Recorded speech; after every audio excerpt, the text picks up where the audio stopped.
very hold on. It's very brave of you to go onto this show when you have no idea why you're here. Um, you recently said that you looked through my videos and everyone else was official, and you're just Yeah. what is it? Yeah, everybody looks like a professional person who is an expert in something. And I'm just somebody who you used to be friends with 15 years ago. Used to. I thought we're still friends. What happened? I guess we're still Facebook friends. Okay. I mean, is there a more important type of friend? No, I guess not. There's followers, but they're not friends. Right. Well, that's better than a friend, right? Yeah, because followers give you clout, and then So you much get power. and then you get brand deals, and that's how you become rich. Oh, that was my first question: is how you become rich. Well, oh, you didn't. I didn't send you the video of my second stand up. You had a second one? Well, I think it'd be great if could we play the first one on here? Is there anybody watching? Oh, but then it's Uh, gonna be. You want to play the whole thing? Could what if I don't know? I'd It's up to you. rather not. I can do some of it for How you. in post production I could put it in the beginning. Oh, do you not like watching yourself? No, I don't think I'm ready to have it like out there. I still like kind of being Okay, in control of totally. All who right. sees it. I'm actually a professional secret keeper, so I'm not gonna release it. But I Yeah, really it's thought it like was very funny. thank you. I appreciate that. I worked really hard on it. Yeah. Well, let's just introduce you. Okay, Uh, introduce so, me. you're famous for being my friend 15 years ago. Like this reunion was just, waiting to happen. And then I saw online, being one of your followers, that you started Friends, doing what? Friends friends. and followers, Yeah. F squared. That you were doing stand up, and I was like blown away because it's not easy to do stand up, right? Not, I don't mean just the art of stand up. I mean to get on a stage is not like to get time on a stage. Isn't that difficult? Yeah. To like get the time on the stage. Yeah, like don't you have Well, to like give out flyers for a long time? no, oh, this is gonna make me sound super lame. I started taking stand up classes over the summer, and the course that I did guarantees you a spot on a show. Okay. Normally, I think um you could do it also. I mean, generally what they're just trying to do is like make money, obviously. So you can get a spot on a show. Usually they call them bringer shows, which is like you promise to bring people. Okay. For the show that I did, because I took the class, I did not have to bring anybody. I could have Okay. my the class included, you get a guaranteed performance. Gotham has something that they call New Talent Night. Okay. Work with this comedy program, and the show is open to the public. Anybody can come and see it. You don't have to bring anybody, but obviously you're encouraged to. Right. I did bring a lot of friends. Uh-huh. I've actually been thinking, I think usually if you want to get like a spot on a show, you have to bring like 8 people. And I brought 20 people to the first show. And I was like, maybe I should have like cut it up so that Right. I perform more. Like I'll bring 8 people to one show and then 8 people to a different show and then 8 people to a third show. And that way I can keep doing the same thing. Right. I imagine it's hard. Is it hard to like get a crowd to go to your show? No, it's not. Really? Okay. People are really supportive. Okay. And they really want to come see you, That's so great. Okay. which is which is part of what makes it really scary. That they want to see you. That they yeah, because then all these people who know you are like, what are you gonna do? And then Right. you're like, oh shit.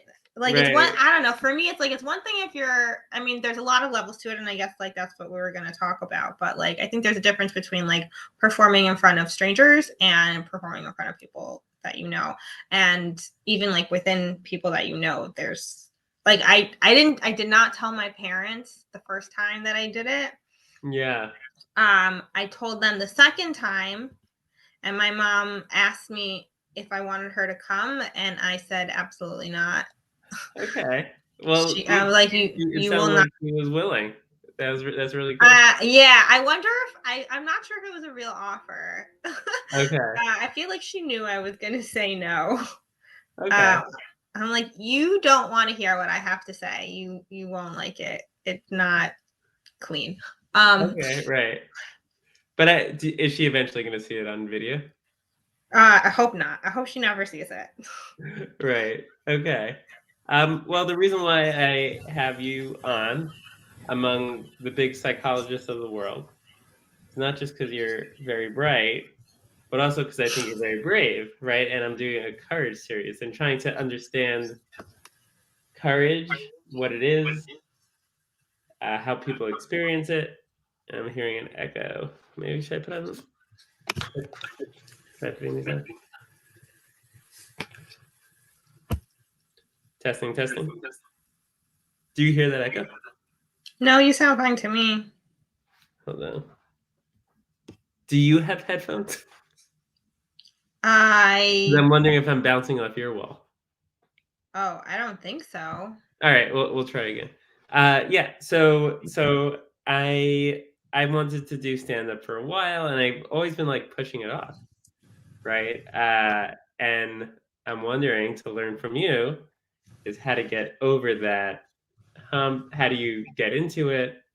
How do you understand the process of going from someone who hasn't done stand up to where you are now, having their Um, second yeah, class somebody who, like where I am now, somebody who did it twice. twice. Okay. But they were two real shows, so I'm Yeah. definitely like I'm very proud of what I did. I would absolutely do it again. Uh-huh. It even though it's but like there's different parts to it. It's a lot of work. Um, and well, the part of it is the part that's a lot of work is writing the jokes. Okay. And then also if you're not part of a class, and then you have to like, you know, find a place to perform and people to bring, and that's a lot of work, or Uh-huh. it can be. Um so I guess for now I'm kind of like taking a little bit of a break, but I definitely do want to do it again. It is kind of a little bit like a drug, I guess, in terms of, but I guess that's because like I got really good feedback. I had a lot of friends come, um and even the people who didn't come and I just sent the video to, like everybody said that it was really great and they really enjoyed it. And somebody invited me to be on their show, so Am I the first one to invite you onto? Like, I feel like sometimes comedians make their like podcast rounds. I'm not really a comedian. Oh, okay. And I still, I'm not branding myself as a comedian right now. It's just a hobby. Mm-hmm. Um, and although there were people in my class, there are people in my class who are trying to like make a career out of it, and like good for them. It's a lot of work. You have to like find places to perform. You have to keep bringing people. I don't know if they keep writing new material, um, but at some point you have to write new material. Mm-hmm. And also, it's always at night, and it's just Right. I don't know how people do it if they have a job. And maybe these people don't have regular 9 to 5 jobs. Right. Like there's a whole culture to it. Yeah, there is You a know, whole like culture to people it. And who like have you seen Crashing, the HBO show? I think I saw like 1 or 2 episodes. But Okay. Well, it kind of like detailed that whole hustle, the yeah. whole like sleeping on it's called Crashing because he would crash on like other comedians' couch and like Oh, really okay. overstay his welcome because he had like no money and he's like, I'm gonna be a comedian. Like that's all I'm gonna do. Yeah, I mean, so when I took the class, I took both classes. There was a weeknight, so the first time it was on Wednesdays, and the second time it was on Tuesdays. So it was once a week from 7 to 10. So went pretty late. Hmm. So I would go to work all day and then go to this class for 3 hours. And then after the class, half the people in the class would be like, "Oh, let's hang out. Let's go to it. Let's go see a comedy show. Let's go do an open mic." I'm Yeah. like, I have work in the morning. Like Right. I have to go home. You need your sleep. Yeah. And I don't know how they did. I mean, some of them are young. Okay. And some of them just don't have jobs. Right. So Right. that makes a big Some difference. are I just mean, degenerate. it like really is a hustle if you want to do it. I mean, Right. I worked 2 years ago. I worked at a bar for a few months, and that's Uh-huh. also it's like it ruins your schedule. Like, if you're working at night, then you have to go home and sleep, and just everything gets thrown off. Okay. Tell me about the process of hearing my echo. You don't have any headphones anywhere? I think it's Uh, coming from I I think it's might have somewhere, but I'd have to go look for them. should we just pause it? It's your show. You wanted Well, to be I'll live. tell you this. If it's not well, hold on. I could edit this part out, don't worry. Because I think otherwise I'm just gonna hear that echo. I don't hear an echo. Like you sound fine to me. Wait, hold on.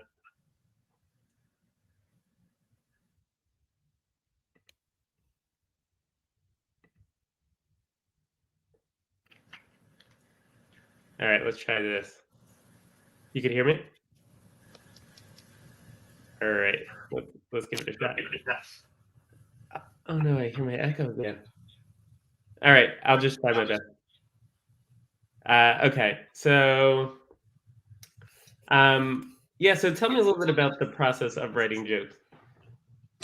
Okay, so I signed up for this class, Mm-hmm. and they told me, the guy who runs it, he's like, you are expected to come to class with 2 minutes of jokes to the first class. So we have homework. Right. um, and basically what we did in the class is we workshopped it, Uh-huh. but we were expected to write the jokes at home or on our own and then bring them to the class. And at first, so our whole set is 5 minutes. And first you're like, oh, 5 minutes, that's nothing. And then you have to sit down and write 2 minutes worth of jokes. And then you're like, I can't think of 2 minutes worth of anything to say. And it's so intimidating. But then once you get started, once you've kind of get into a groove, then all of a sudden you have like 10 minutes worth of stuff to say, and then you have to start cutting it back. Okay. Interesting. So like time morphs while Yeah, you're up there. it's crazy. Like first it seems like really short, and then it seems too long, and then it seems like not enough. um and and yeah, our sets were supposed to be 5 minutes. And they tell you, like, however long your set is supposed to be, if you're performing at a club, you're not supposed to go over the time. yeah, you know, they have like a schedule and they really don't like it. So if they say like 5 minutes, like you have 5 minutes.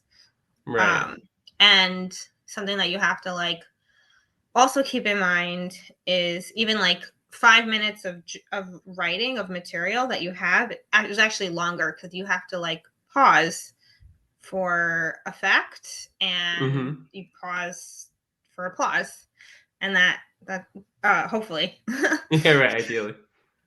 so that actually makes your time longer. So the first time I did it, my set was a little too long. Uh-huh. So then the second time I did it, I kept it. I wrote less to leave more time for not words. Okay. And then a couple of people asked me, they were like, "Was your set?" Like, they're like, "Did they cut your time?" And I was like, "No, I just went over last time, so you know, I tried to keep it. I just wrote less this time, but it Got it. ended up being, but it was 5 minutes. What was I gonna say? What do you write about? I don't know what everybody else writes about. I mean, I think like for me, like I kind of just they you know they say like obviously there's different styles and different people like do different things, but I think that for me it's kind of like I write the way that I speak or I try Mhm. to. So I Right. kind of like start telling a story and then usually like when you're talking to a friend or something, you know, then like somebody says something, you're like, oh, and that, you know, and then you kind of go off on a tangent, and then that will Mhm. like bring you to another tangent. Um, but what I found like I got like the most compliments on is when you keep varying, you keep going in all these different paths leading away from where you started, and then when you bring it back at the end, like everybody they're like whoa, Alright, bring it they're back to like full yeah, circle. like they didn't, yeah, they're like oh, that was very good. What made you decide to do it? So it's something that I've thought about doing for a very long time. I thought for a long time about writing a book, and doing a bunch of like short stories, writing for those like oh I'll just write a book, you know, like a Chelsea Handler kind of comedic biography. Mhm. And then I was like, no, that's what I did. I wrote like a couple of pages here and there, and then I was like, oh, this seems like a lot of work. Maybe I'll just write a bunch of like short stories. And I started to do that also, and then that kind of didn't do anything with it. And then I was like, oh, what if I just write like a stand-up set? And this is all stuff that I did in my 20s, and I never did anything with it, Mhm. because it's hard, and you get, and it was just me, so it's like very easy. I'm not good at motivating myself to do anything, and Mhm. I get distracted by anything else that anybody offers or anything that's kind of easier. um, Mhm. so I just never did anything with it for a long time, and then in the middle of this year I decided that I was actually going to take a break from dating.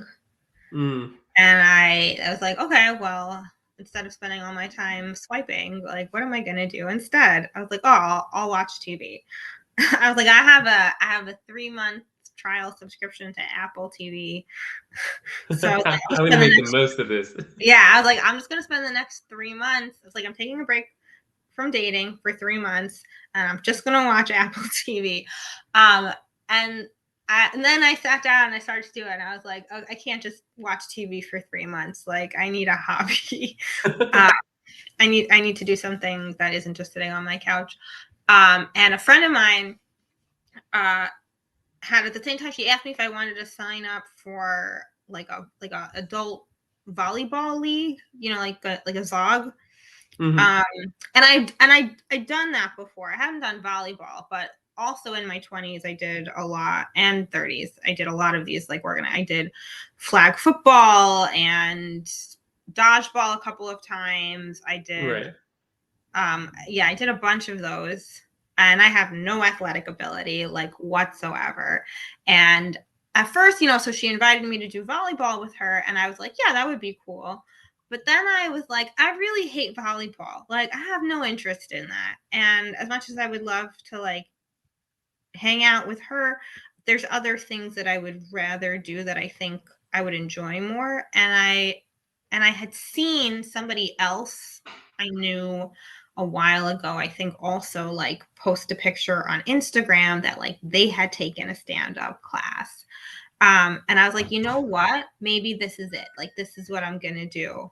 Um, and I was like, oh, I don't know, should I do it? Like, is it weird? And I'm gonna do it by myself. But something also that I've learned is that like like for me at least, I get more done if I'm doing it alone and not waiting for other people. So I Mm. was kind of like, you know what? Like it's a class. It's just for, a couple of months, and I'll just try it and it'll keep me busy. And I like having things that are like scheduled. And I was like, okay, cool, I'll do it. So I signed up for this class and I went every Tuesday. No, at the time it was Wednesday. I went How every many people were in the class? So the class started with like 22 people, but a lot of them kind of like dropped off as the class progressed. So Really? yeah. Um No refunds or no, I don't think so. And it okay. was just funny because they're like, oh yeah, if you miss a class or two, like no problem. And I was like, I paid money for this class. Like, I'm gonna Right. show up every single week. Nice. And I did, and there were a lot of other people also that took it very seriously. That came every single week. A couple of people dropped off. A couple of people missed one or two classes. We made a WhatsApp group. Mm-hmm. So so we would like keep like kind of just chat with each other about anything, either to like class related stuff or just sometimes for like inspiration or motivation. Some people took the class like really seriously, and did like extra, like one, like some of them went to a lot of open mics just to practice. One guy like Right. rented studio space so he could practice. Okay. And he like just gathered an audience? No, he just did it, I think, in front of himself, like by himself. The funny thing was, and he had this like routine that he had been working on the whole time. And everyone was giving him like a lot of feedback and he made a lot of changes. And then the day of the show, he gets up and he's like, I changed a lot of stuff. And then like the night before, he just decided he was going to make a big change, and then he got up there and he just blinked. um Really? yeah, he just kind of, he couldn't remember, like he got stuck in the middle because it was new and he didn't practice it enough. Yeah. Is that a common thing that happens with people? Like they'll just Oh, get stuck up there? I don't know. I haven't seen that. He was the Right. only one that happened to. Oh But I mean, man. I think that's part of what it is. Like, so the way that I think about it is, I feel like there's like three parts to this. Right. Three different skills I would say are involved, and one of them is writing. The Mm-hmm. second one is memorizing, and the third one is performing. Writing, memorizing, and performing. Okay. Where's permit? WMP. Got it. Yeah, that's my thought. Like, that's not what they told us or anything. That's kind of like how I see it. I think that Okay. there's three different skills. Like, you could be a really good writer. You have to write the jokes, and some people were like not good writers. They're just, Mm-hmm. their stuff wasn't funny. And sometimes, just people aren't good at memorizing. One guy, I mean, he had written everything on index cards, and every week the instructor was like, you're gonna have to memorize this, and he never did. Right. It was his thing that he would just bring index Yeah. cards wherever he went.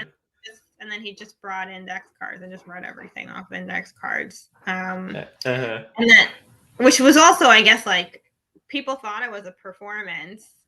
And they're like, oh, Right. look I at think I've seen someone else this. do that. And Like they kind asked of like me, like, very what's the obviously.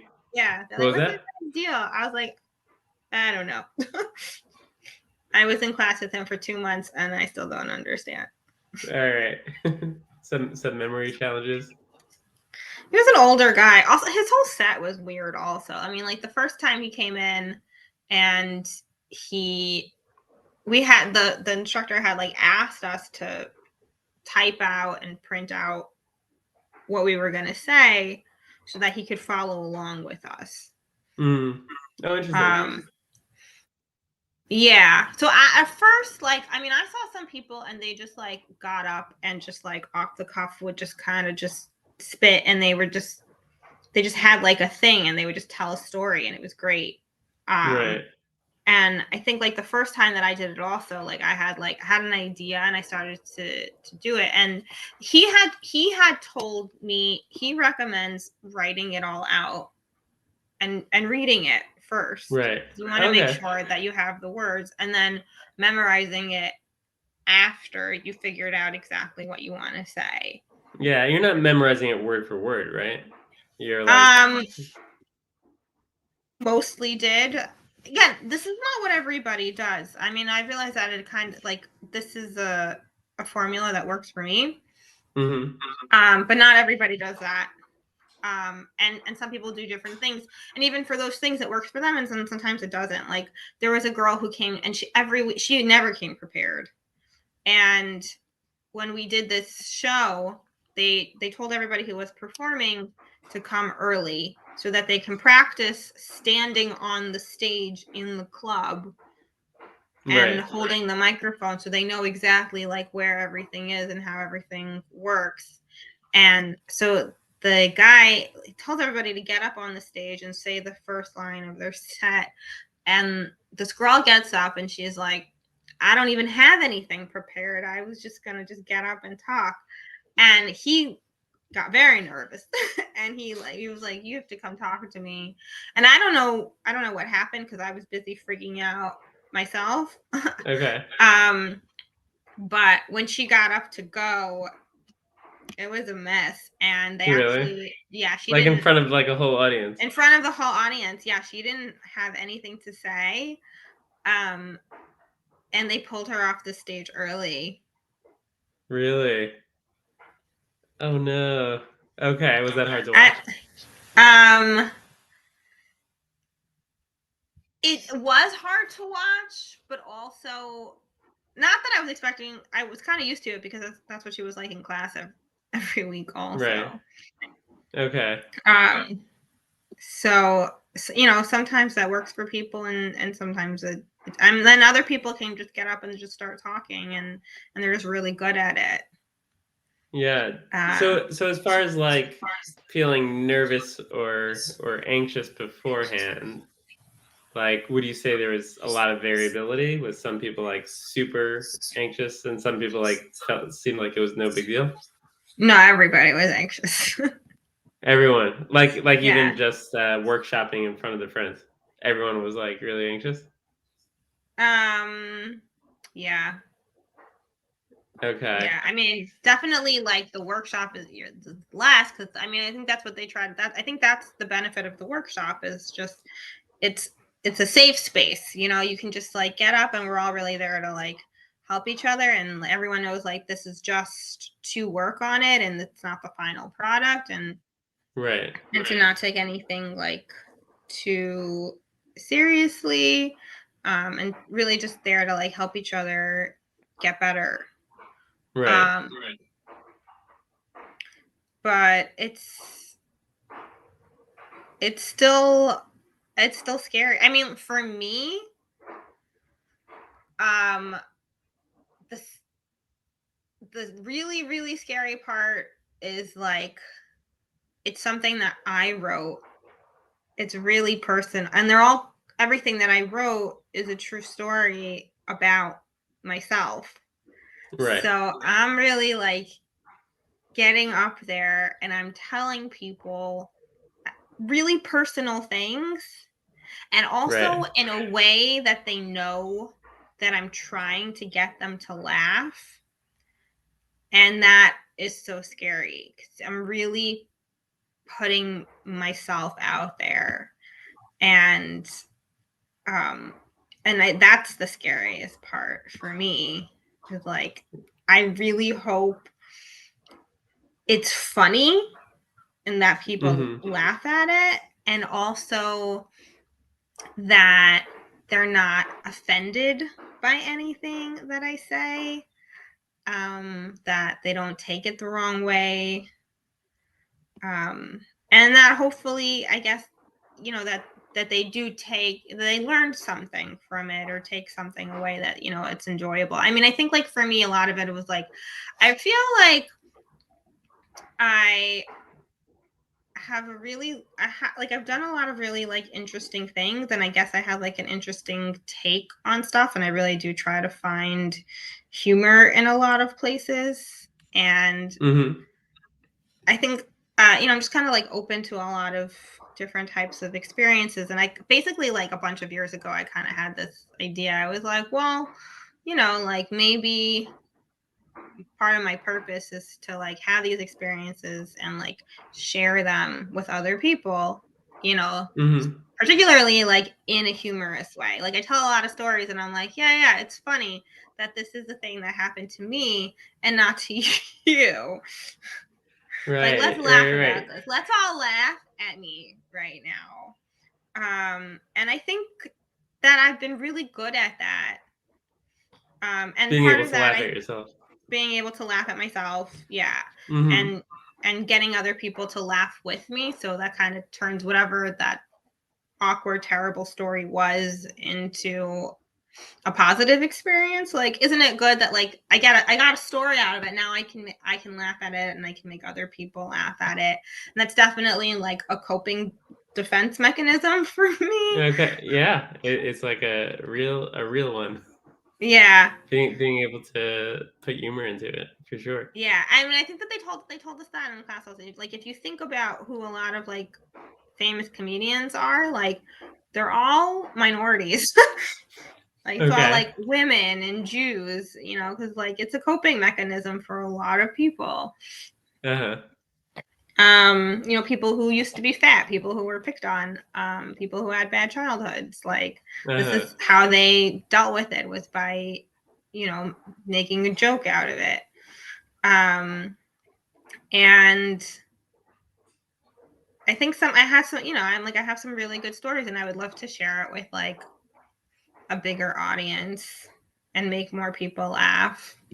Um, Yeah, that's a beautiful goal. So I'm hearing one of the fears was like fear of offending, being offensive. Does that come yeah. up a lot?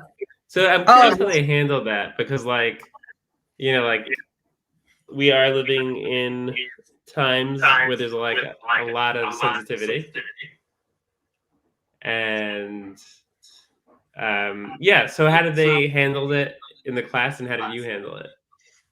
so it was very interesting. So the first class that I took, there was like you can say whatever you want. Nobody cares. Like, that's comedy. There are no Right. rules. Like, you want to say something, just say it. Like, if somebody finds it offensive, like, somebody's always gonna find it offensive. Mhm. Um, and in the second class that I took, the instructor was like, if you think it's offensive, don't say it. Really? Yeah. She was like, not everything is offensive. But she's like, if it's something that's about somebody other than you or a group that like you fit into, then it's probably best if you don't say it. So I thought that was really interesting to see like the two takes on it. Um,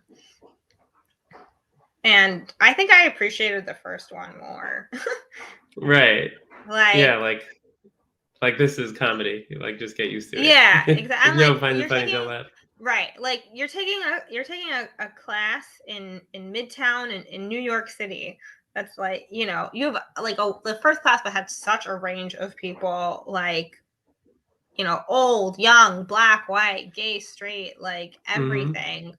Um, and some people were offended, and like some people were like, who cares? It's a joke. Like, this one guy, he's like a 20 something white guy, and he had a couple of like kind of sexist, misogynistic jokes, but like we knew him, and like it was very clear that like they were jokes. And this other woman was like, some people might find this offensive. And it's like, okay, don't speak for some people. Like, you're the one that finds this offensive. And I know a lot of other people that will love these jokes. Right. Like, Yeah, I there's have this theory yeah, that there's like the degree of offensiveness and the degree of how funny the joke is. Like it has to there's like this line where if like it's very offensive, it has to be a very funny joke in order to yeah, be able to warrant being that offensive. Right? So like the yeah, best comedians could say like really offensive jokes because they like figured out how to make it so funny. yeah. I mean, there have been other like comedians that like I've seen, and I think that they're saying kind of, like things that could be offensive, and but I think also like you have to realize like where it's coming from, and like if Hmm. do they mean it, or like it's just a joke, and like it's a commentary on society. I think people I think people sometimes want to be offended, Hmm. or they let themselves be offended too. Like they'd rather be offended than laugh at the joke. And I think, and that's not where I want to be. Obviously, a joke comes from a place sometimes of, of truth. And that's, Hmm. those are the really good jokes that like really hit you. You're like, oh, okay. Do you have a favorite comedian? Or who are some of your favorites? Oh, I mean, my favorite comedian is John Mulaney. Yeah, he's awesome. Yeah. I was introduced to him by Sammy Hartman. I don't Oh, know if you I know. remember him. Yeah, I haven't talked to him in a long time. But I used to be a school teacher, and I think Sammy showed me this joke that John Mulaney had, where he's like, oh, I used to, I went out with my friends who are teachers, and they like go out at night, and we go to the bar, and they're just like throwing back shots, and he's like, don't you have class tomorrow? And she goes, I'll just show a movie. And he goes, that's why teachers show movies? Yeah, And I was I like, remember that one. yeah. That's so funny. Do you find there's like a high degree or a high prevalence of depression among comedians? Um, Definitely for sure in the people at my first class. Right. And me too. Uh-huh. And how does that go into your work, or do you use that for your art?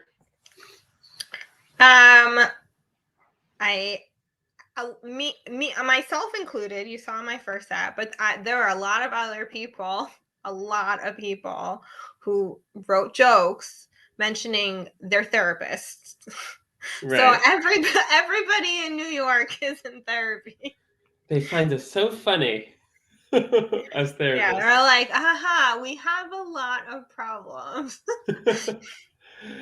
Yeah, I Like we loved all your joke about the 25-year-old therapist. As a former 25-year-old therapist, I found it really funny.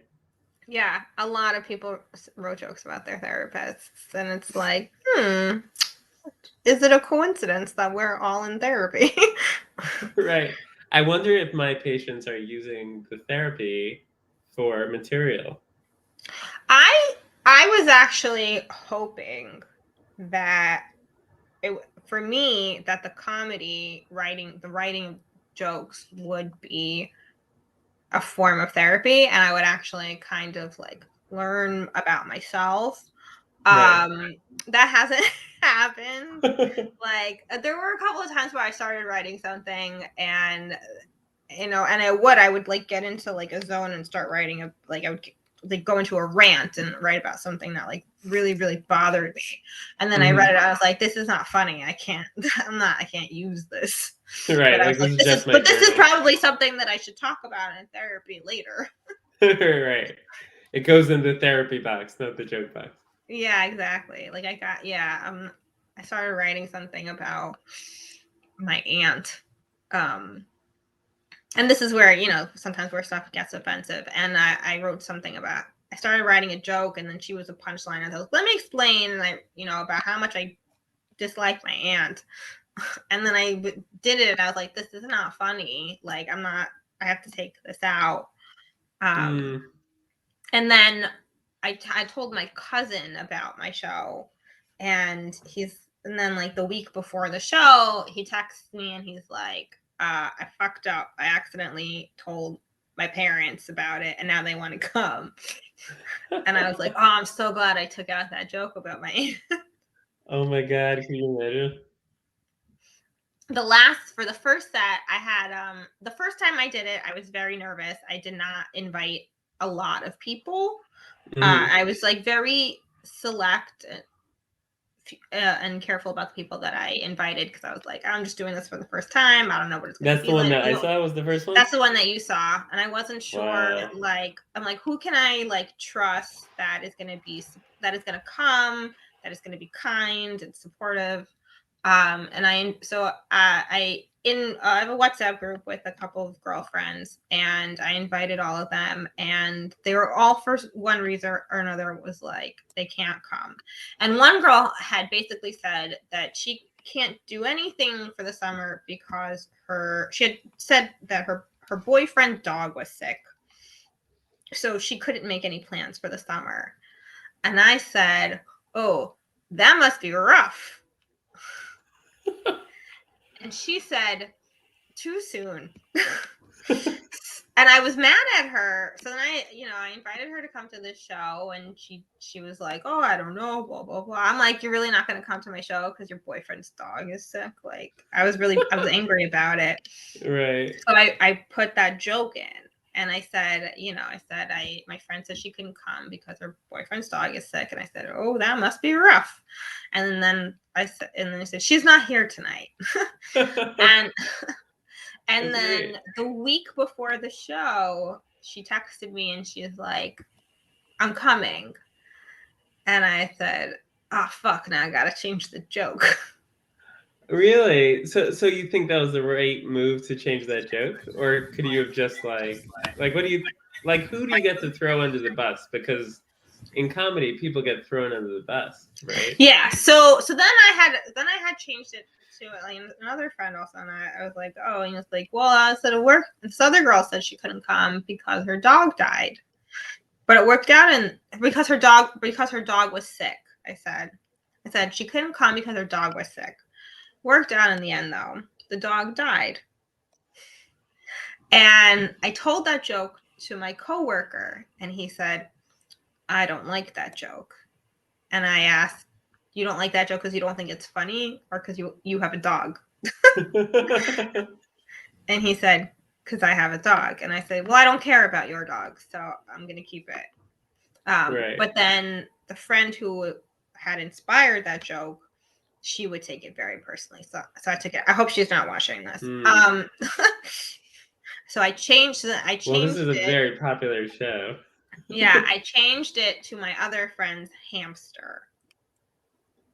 Okay. So you could take a story that might be a little too offensive or identify someone too closely, and you could kind of scrub it so that you could still use it. Is that Yeah, something? Yeah. absolutely. I mean, I could also, I just changed it from one animal to a different animal. Some people want to be called out, like they're like, mention me, please. And then some people are like, don't mention me. I don't like it.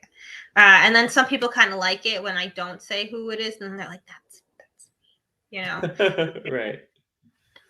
And then we have like That's a little inside joke. yeah. Um, I heard the line write your memoir as if everybody's dead. I mean, yeah, I mean, I started writing when I started writing a lot of these stories. I changed everybody's names, Hmm. and I wouldn't say, at this point, I wouldn't say anybody's name unless I was absolutely sure that they were okay with it. I mean, nobody else is gonna know. That's the other thing. Also, when it comes Hmm. about like writing jokes, like your joke doesn't have to be true. Like, if you could start telling a story Right. and the punchline could just be a punchline because it was funny. It doesn't, like, and nobody's gonna know I mean, I think that's the easy part, is like when you're performing in front of strangers. I Right. think that that's easier because then you're not. Nobody knows if your story is true. Nobody knows who you are. No one's ever gonna see you again. Hmm. I've said for years, like I've been saying this since college. I think that there's two types of people in the world. Sorry, three types. There's three types of people in the world: those who can count, and those who cannot count. Um, but really, there's the people who you already know.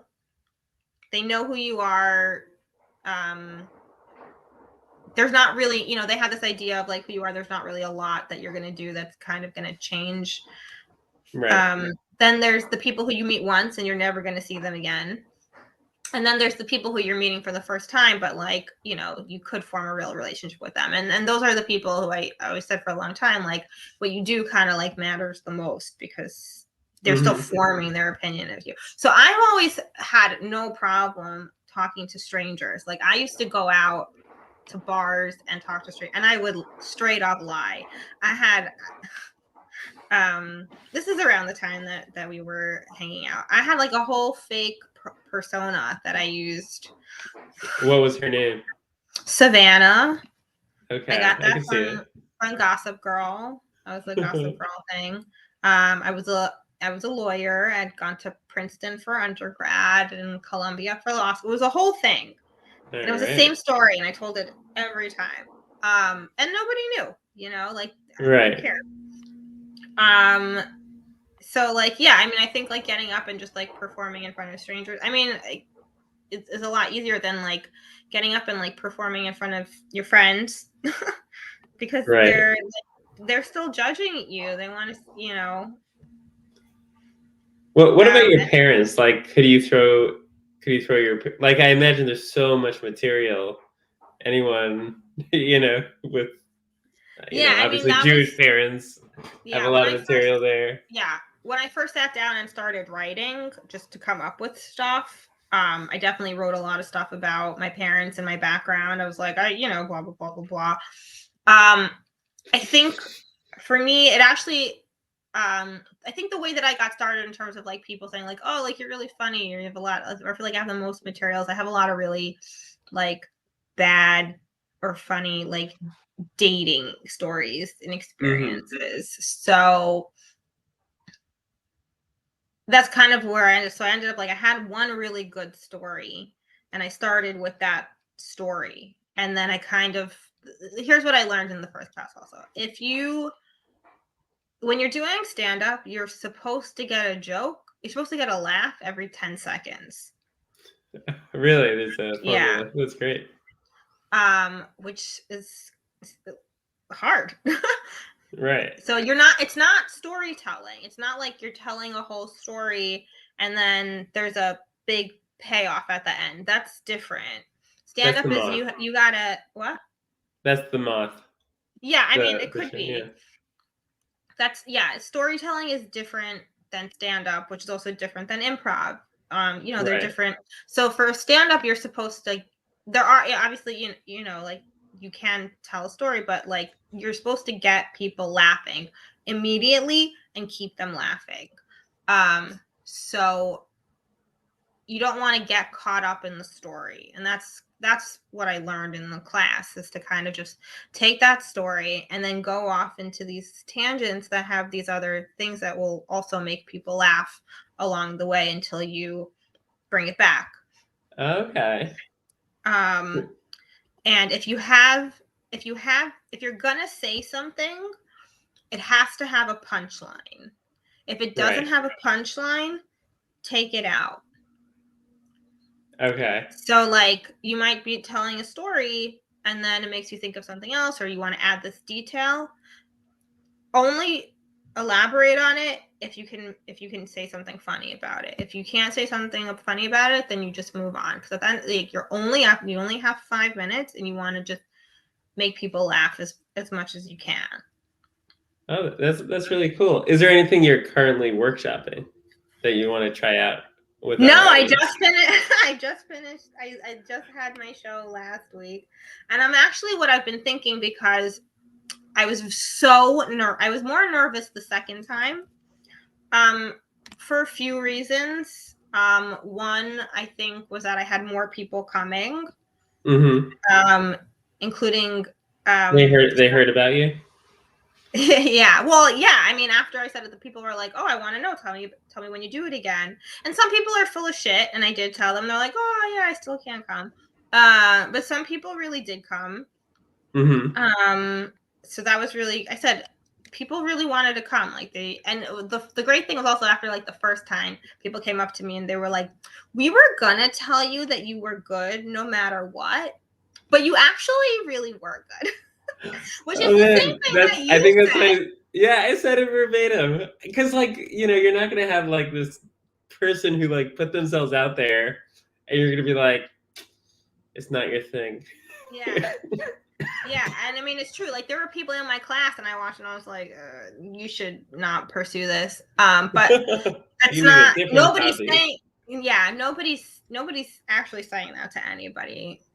They're like, "You were really good." Like it definitely, you made a lot of improvement from where you were in the beginning.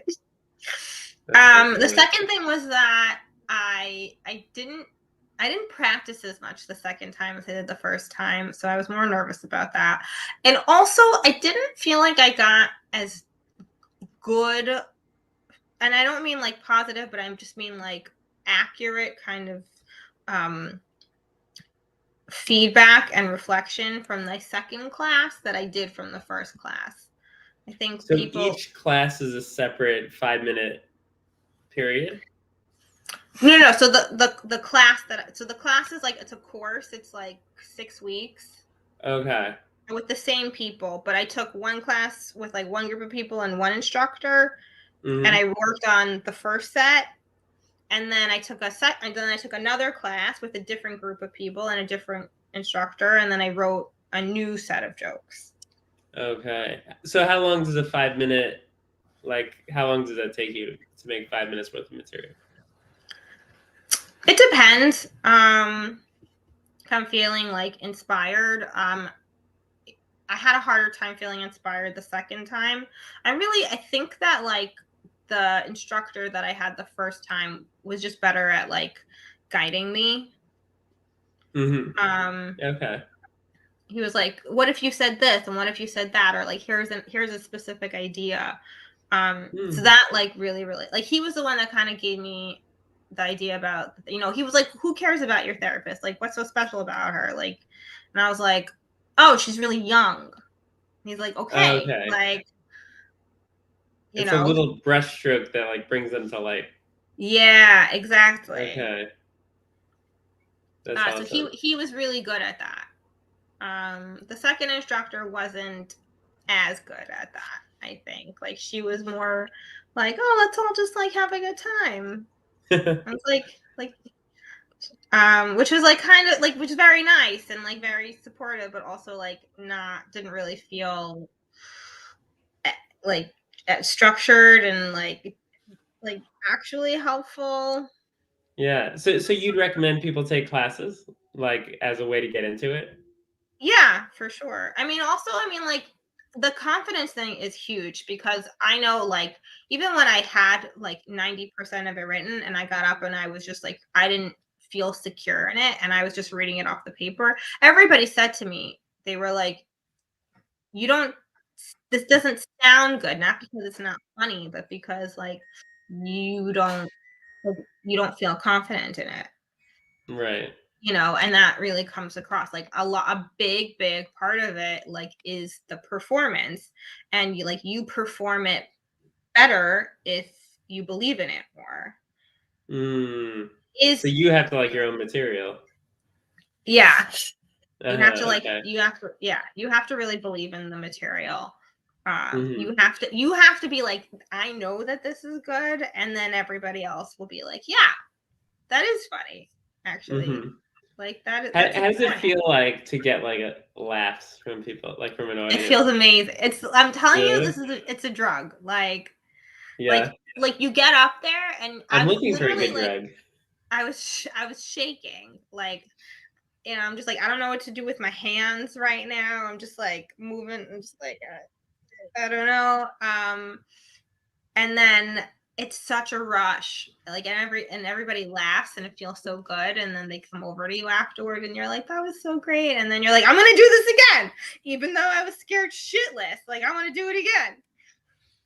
Like even That's though so like I great. was not enjoying myself when I was up, it's like it's really like being on a roller coaster, or that how I feel. Like I'm like waiting on the line the whole time. Then I'm Right. on the roller coaster and I'm like, why am I doing this? And then you Right. get off and you're like, oh, that was so fun. Do it again. Do it again. Do it again. I can't That's so believe we cool. did that and we survived. That's amazing. Well, did a lot of people come out of the woodwork like myself and say like, Yeah, a lot of people did. Um, not nobody else asked me to be on their podcast, but right? Well, that's why I have. It's not even a podcast yet, but I'm thinking because like I can't just use my clinical like therapy practice platform to like just talk to people I want to talk to. So I'm thinking about actually just turning it into like a random podcast, but like instead of like a particular theme, like kind of yeah. just random stuff. And I'm thinking of calling it. Tell me what you think. You could spell Kamenetsky, and like the opening theme is just gonna like say like K as in kite, A as in it's No, yeah. I like this courage theme because I feel like you could really frame a lot of things like that. Hmm. Well, that's for like because I'm an anxiety therapist, and I feel like the focus, like focusing more on courage than on anxiety, is helpful, right? Like, what Yeah. do you want to be courageous about? Like, okay, you'll feel anxious, but like what you're describing right there is like see your anxiety as this roller coaster, and because comedy is super important to you, like it's worth it. It's even exciting. Like part of the fun is feeling, right? Feeling Yeah. that rush But and yeah, I like mean, it was like I'm like I can't like even like while I was especially the first time I was like I was so anxious about it, like signing up for. I was like I can't believe I'm like really doing this. mm-hmm. Um, and I do like I'm proud of myself. And that's part I'm like okay like I want to keep going, but also like it's a lot of work and or a lot of money. And if I want to take more classes, but I don't necessarily like I don't need to take more classes, but I think because I am so bad at motivating myself, like I Right. need to like put myself in that structure. Mm-hmm. Um so that's kind of like where I'm at right now is trying to figure out like what's the next step for me. Mm-hmm. And also like do I want to write more material? Do I want to keep working on what I already have? All right. Well, it's really exciting. The comedic world is your oyster, and I'm excited to see where you're gonna end Yeah, up. and also like now I'm worried that I'm just gonna disappoint people because everyone's like, "Oh, like you're gonna keep going. I want to come to your next show. When's your next show?" And I'm like, I don't have anything lined up. Right. I wasn't Nothing's even booked at the trying. moment. Nothing booked at Right. the moment. Yeah. I mean, last time I told everybody and I knew I was like, I know I'm going to take another class after this. So I was like, it's coming. But Right. now I'm not sure. But I feel pressured to do it again because and maybe that's good. Like, again, just because I am so bad at motivating myself, it's kind of nice to have people be like, really, I said, like, people have been really supportive. People, I think part of it is because it's something that is hard to do. Yeah, I think because we all appreciate. Well, so many of us really appreciate stand-up comedy, and I feel like everyone has that little voice of them. It's like you could do that, There's right? so Like, many oh, people. yeah, Yeah, and then no, like so you're like, many people. yeah, I'm gonna do it, and then it just doesn't happen. Yeah, Right? Or it's like scarier, like you don't even know how. Like how do you even get up there? But I guess like you just explained like a helpful route is like do the yeah, class, learn how to do it, get your material, and get stage time. That's great. yeah. I mean, I think that's how. But you Yeah, need friends you to need friends. yeah. But I mean, like I said. it's if you tell people, they want to come see you. I mean, that's been Yeah. my experience, and that's what I've been told by everybody else I know who's doing this. People want to laugh and they Hmm. want to support their friends, and this is an easy way to do both at the same time. Hmm.